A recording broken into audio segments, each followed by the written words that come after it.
ಬೇಸಿಗೆ ಕಾಲ ಬಂತು ಅಂದರೆ ದಿನಂಪ್ರತಿ ವಿದ್ಯುತ್ ಕಡಿತಗೊಂಡು ವಿವಿಧ ರೀತಿಯಲ್ಲಿ ತೊಂದರೆಗಳನ್ನು ಅನುಭವಿಸೋದು ಹೆಚ್ಚಾಗಿ ಗ್ರಾಮೀಣ ಭಾಗದ ಜನರು.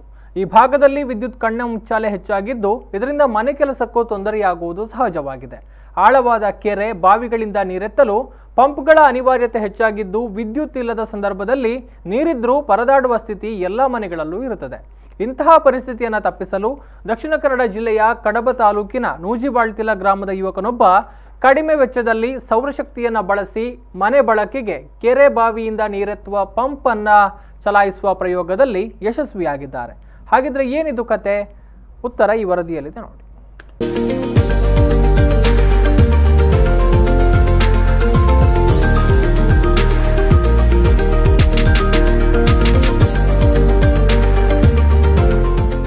ನೂಜಿಬಾಳ್ತಿಲ ಗ್ರಾಮದ ಮಲ್ಯುಡಿಯ ನಿವೃತ್ತ ಪೋಸ್ಟ್ಮ್ಯಾನ್ ಥೋಮಸ್ ಕೇಟಿ ಹಾಗೂ ಸೋಸಮ್ಮ ದಂಪತಿಗಳ ಪುತ್ರ ಆಂಡ್ರೂಸ್ ಪೀಟೆ ಮನೆ ಬಳಕೆಗೆ ಕಡಿಮೆ ವೆಚ್ಚದಲ್ಲಿ ಸೋಲಾರ್ ಶಕ್ತಿಯಿಂದ ಚಾಲುಗೊಳ್ಳುವ ನೀರೆತ್ತುವ ಪಂಪ್ ಅನ್ನು ವ್ಯವಸ್ಥಿತ ಪ್ರಯೋಗದ ಮೂಲಕ ನೀರು ಹಾಯಿಸುವಲ್ಲಿ ಯಶಸ್ವಿಯಾಗಿದ್ದಾರೆ.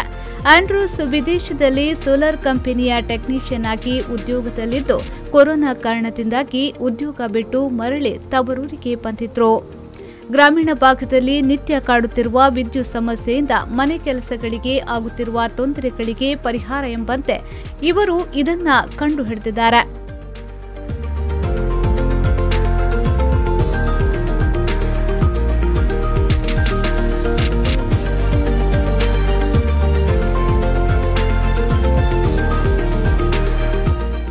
ಹನ್ನೆರಡು ವೋಲ್ಟ್ ಡಿಸಿ ಮೋಟಾರ್ ಬಳಸಿ ಬಲ್ಕ್ ಬೂಸ್ಟರ್ ವೋಲ್ಟೇಜ್ ಕಂಟ್ರೋಲರ್ ಸಹಾಯದಿಂದ 50 ವ್ಯಾಟ್ ಸೋಲಾರ್ ಪ್ಯಾನೆಲ್ ಬಳಸಿ ಪಂಪ್ ರನ್ ಮಾಡಲಾಗುತ್ತದೆ. ಈ ಪಂಪ್ ಅನ್ನು ಬಾವಿಗೆ ಅಥವಾ ಕೆರೆಗೆ ಇಳಿಸಲಾಗುತ್ತದೆ. ಪಂಪ್ ನೀರಿನಲ್ಲಿ ಮುಳುಗದಂತೆ ಪಿವಿಸಿ ಪೈಪ್ ಬಳಸಿಕೊಳ್ಳಲಾಗುತ್ತದೆ. ಪಂಪ್ಗೆ ಡ್ರಿಪ್ ಪೈಪ್ ಬಳಸಿಕೊಂಡು ನೀರನ್ನು ಹೊರತೆಗೆಯಲಾಗುತ್ತದೆ. ಸೂರ್ಯನ ಶಕ್ತಿಯಿಂದ ಪಂಪ್ ಚಾಲನೆಗೊಳ್ಳುತ್ತಿದ್ದು ಪಂಪ್ ಆನ್ ಆಫ್ ಮಾಡಲು ಸ್ವಿಚ್ ಅಳವಡಿಸಲಾಗಿದೆ.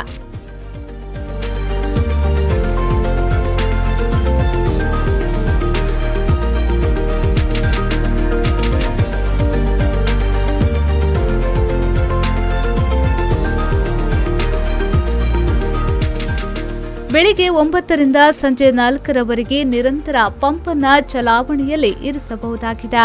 ಈ ಪಂಪ್ ಸಹಾಯದಿಂದ ಗಂಟೆಗೆ ಸುಮಾರು 180 ಲೀಟರ್ ನೀರು ಮೇಲೆತ್ತಬಹುದು. ಎತ್ತರದ ಪ್ರದೇಶಗಳಾದ ಮನೆ ಮೇಲಿನ ಟ್ಯಾಂಕ್, ಗುಡ್ಡದ ಮೇಲೆ ಇರುವ ಟ್ಯಾಂಕ್ಗಳಿಗೆ ನೀರು ಹಾಯಿಸುವಲ್ಲಿ ಇವರು ಯಶಸ್ವಿಯಾಗಿದ್ದಾರೆ. ಪಂಪ್ನ ಗುಣಮಟ್ಟ ಕಾಯಲು ನಿರಂತರ 5 ಗಂಟೆ ಚಾಲುಗೊಂಡಲ್ಲಿ ಒಮ್ಮೆ ನಿಲ್ಲಿಸಿ ಬಳಿಕ ಚಾಲನೆ ಮಾಡಬೇಕು ಎನ್ನುತ್ತಾರೆ ಆಂಡ್ರೂಸ್. ಸೋಲಾರ್ ಪ್ಯಾನಲ್ ಯೂಸ್ ಮಾಡಿಕೊಂಡು 50 ವ್ಯಾಟ್ ಸೋಲಾರ್ ಪ್ಯಾನಲ್ 12 ವೋಲ್ಟ್ ಮತ್ತು 12 volt D C motor use ಮಾಡಿಕೊಂಡು ಅದರೊಟ್ಟಿಗೆ ಬಕ್ ಬೂಸ್ಟರನ್ನು ಯೂಸ್ ಮಾಡಿಕೊಂಡು ಒಂದು ಸಣ್ಣ ಮೋಟರ್ ಮಾಡಿದ್ದೀನಿ ಸಣ್ಣ ವೆಚ್ಚದಲ್ಲಿ. ಇಲ್ಲಿ ನಾನು ವೇಸ್ಟ್ ಮೆಟೀರಿಯಲ್ ಯೂಸ್ ಮಾಡಿಕೊಂಡು ಅಂದರೆ PVC ಪೈಪ್ ತುಂಡು ಪೀಸನ್ನು ಯೂಸ್ ಮಾಡಿಕೊಂಡು ಮಾತ್ರ ಅದರ ಮೇಲ್ಗಡೆ ಇರುವಂಥ ಶೀಟ್ ಆಗಲಿ ಎಲ್ಲ ನಮ್ಮ ವೇಸ್ಟನ್ನು ಯೂಸ್ ಮಾಡಿಕೊಂಡು ನಾನು ಮಾಡಿದ್ದೀನಿ. ಇವಾಗ ಗಂಟೆಯಲ್ಲಿ ನನಗೆ 180 ಲೀಟರ್ ಈಗ ಬರ್ತಾ ಇದೆ. ನನಗೆ ನನ್ನ ಮನೆಯ ಹೈಟ್ ಅಂದರೆ ಒಂದು 35 ಮೀಟರ್ ಹೈಟ್ ಇರ್ಬೋದು. ನನಗೂ ಒಂದು ಲಾಂಗ್ ಒಂದು 45-50 ಮೀಟರ್ ಹೈಟ್ ಇದೆ.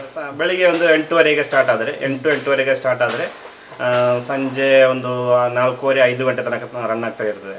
ಅದರ ಮಧ್ಯದಲ್ಲಿ ಒಂದು 15 ನಿಮಿಷ ಆಫ್ ಮಾಡಿಬಿಟ್ರೆ ನಮ್ಮ ಪಂಪಿಗೆ ಕೂಡ ಲೈಫ್ ಸಿಗ್ಬೋದು. ಈ ತಂತ್ರ ಅಳವಡಿಸುವ ಸಂದರ್ಭದಲ್ಲಿ ಅಲ್ಪ ವೆಚ್ಚವಾಗುತ್ತದೆ. ಬಳಿಕ ಹಗಲಿನಲ್ಲಿ ನಿರಂತರ ಪಂಪ್ ಚಾಲನೆ ಮಾಡಿ ನೀರು ಹಾಯಿಸುವಂತೆ ಮಾಡಬಹುದು.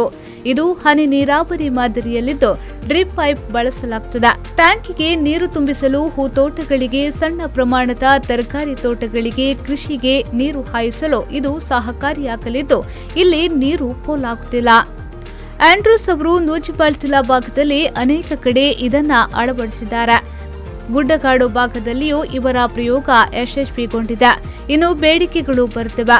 ಒಟ್ಟಾರೆ ವಿದ್ಯುತ್ ಖರ್ಚಿಲ್ಲದೆ ತುಂತುರು ನೀರಾವರಿ ಮಾದರಿಯಲ್ಲಿ ನೀರಿನ ಬಳಕೆ ಇಲ್ಲಿ ಸಾಧ್ಯವಾಗಿದೆ. ಆಂಡ್ರೂಸ್ ತಯಾರಿಸಿದ ಈ ಪಂಪ್ಗೆ ಸುಮಾರು 6,500 ರೂಪಾಯಿ ವೆಚ್ಚ ತಗುಲುತ್ತಿದ್ದು ಈಗಾಗಲೇ ಹಲವು ಮನೆಗಳಿಗೆ ಈ ಪಂಪ್ ಅನ್ನು ಆಂಡ್ರೂಸ್ ಅಳವಡಿಸಿ ಯಶಸ್ವಿಯಾಗಿದ್ದಾರೆ. ಪ್ರವೀಣ್ ಕುಮಾರ್, ವಿ4 ನ್ಯೂಸ್ 24/7 ಪುತ್ತೂರು.